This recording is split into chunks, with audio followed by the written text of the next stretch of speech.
Hi everybody, welcome. Caroline Best of the Tao of Horsemanship. You all know who this is. This is my buddy Zor. So today we are going to do a lesson, a video about, not necessarily on, but about the very widely used and abused and misunderstood concepts of pressure and release. So I'm going to talk about how I use pressure and release and what I believe it's meant for and how it should be used, and also talk about how often it's used the wrong way. And then we're going to show you some examples both in groundwork and in riding about pressure and release. And pressure and release is used in every discipline in all of horsemanship. So it's not just a natural or general horsemanship concept. It's used everywhere. And I believe it's really important for people, whether you're working on the ground or riding, to really understand the purpose of pressure and release. And most importantly, understand the difference of pressure and release. So you add pressure on the horse to help to motivate them to teach. Now, this was taught to me through one of the most widely acclaimed, recognized natural horsemanship clinicians in the world, Pirelli. Purpose of pressure, once you apply pressure in whatever form it is, and we're going to talk about the various forms, it is to help motivate the horse to try. Try what though? Try to figure out what you want. And when they do try, however that try shows up, you are supposed to give them the release. You will never have a safe horse if everything you do is technical and mechanical. And the basic principles of pressure and release, like I just talked about through natural horsemanship, do not teach your horse to, one, develop their brain, their left side of their brain. Does not teach them to think at all. In my work, in my method, in my teaching, in my development of horses, in order to be completely safe with your horse, train and ride in a rope halter and in a bareback pad and not use a helmet does not mean that I am cocky or risky at all. I wouldn't be doing that if I didn't trust my horse and my horse did not prove to me that they're trustworthy. The propaganda out there by so many leading equine professionals, the propaganda, the myth, the bullshit is, we're going to teach you pressure and release tactics with your horse, and that's how you'll get them connected to you. What the hell does that mean? And how does that show up? So while we're talking about pressure and release, we're also talking about connection. And connection in my work and what I teach you and what I develop in the horse is that, one, you've got to develop that left brain. So the horse is thinking, not reacting. So we have two hemispheres to our brain, two sides of our brain, horses and people. And horses are instinctually living in their intuitive, their right brain. So how do we get to that? I've got quite a few videos on my YouTube channel, and especially in my courses I teach you, and also in my library, full-length training videos about connection. And I talk about the process of developing it. But really I want to get back to the topic of pressure and release, because it is so, again, overused, misunderstood, and abused in horse training, from the ground to riding. Really break down what's going on out there and how wrong it is and why it doesn't work, and how you need to think about the tactics or the strategy of using pressure and release. And so pressure and release predominantly across all horsemanship, all disciplines, is used to make the horse submissive. It really is a general way of saying I'm going to come in and work with this horse, and it's going to be dominance force training. We still see it. We see it with people who have too much contact with the reins and a bit in the horse's mouth, and the horse is really bent into a frame, a superficial frame. We see it by kicking the horse all the time and pulling on their mouth and yanking on them, and at all different levels. It doesn't have to be abusive, so to speak. It's not like we are purposely hurting the horse. It happens in all disciplines and at all levels of riding. People are just not aware that when they're kicking their horse with or without spurs, or they're hitting them to go with the crop, or they're yanking on their mouth, that it is a level of abuse in force.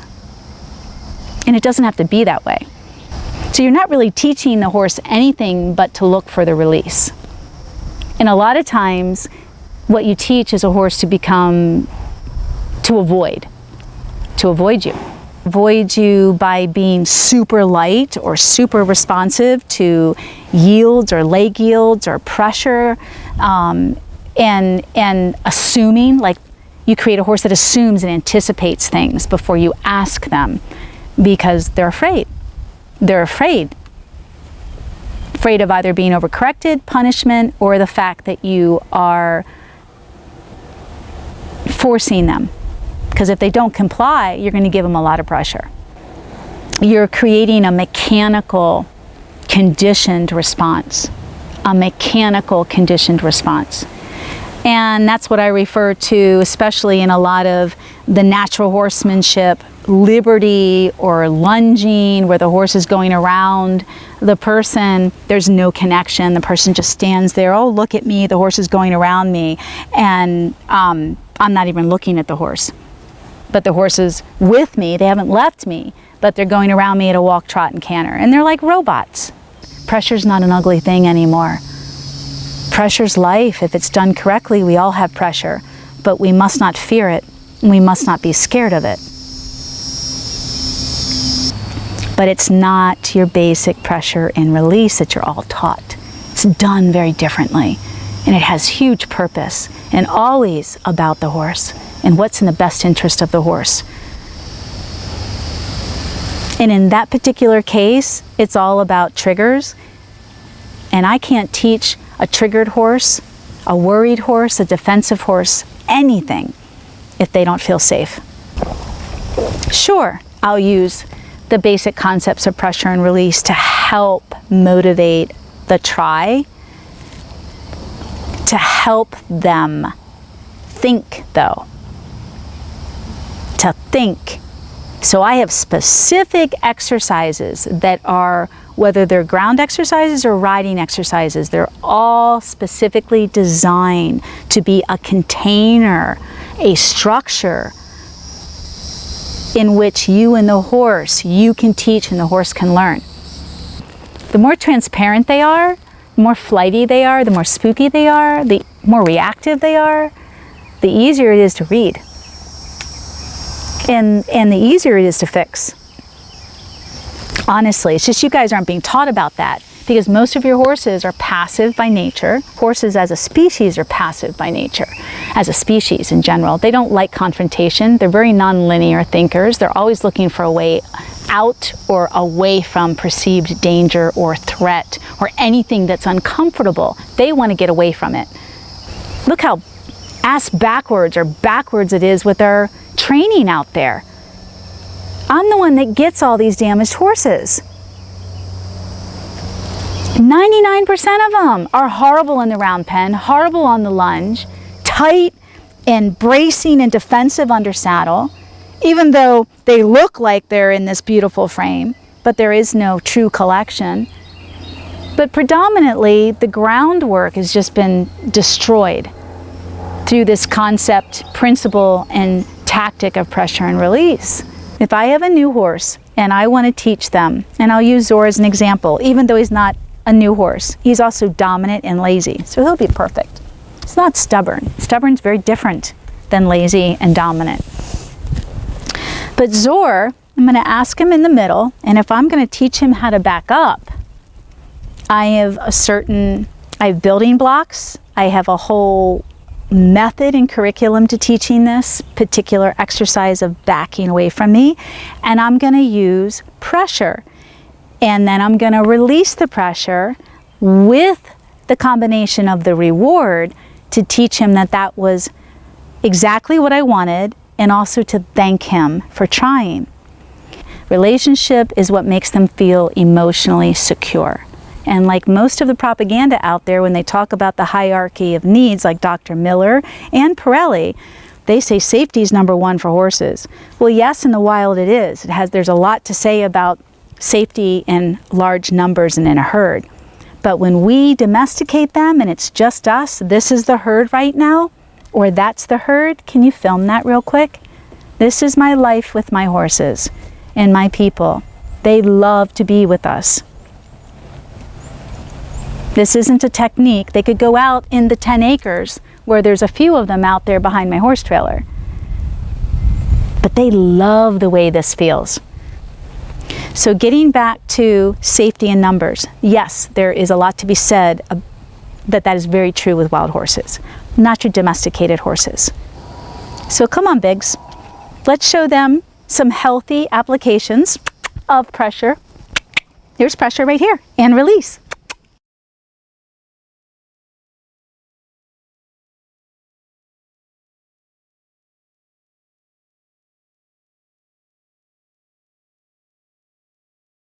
So next time you're adding pressure to help motivate your horse to try, to learn, to do something, how are you doing it?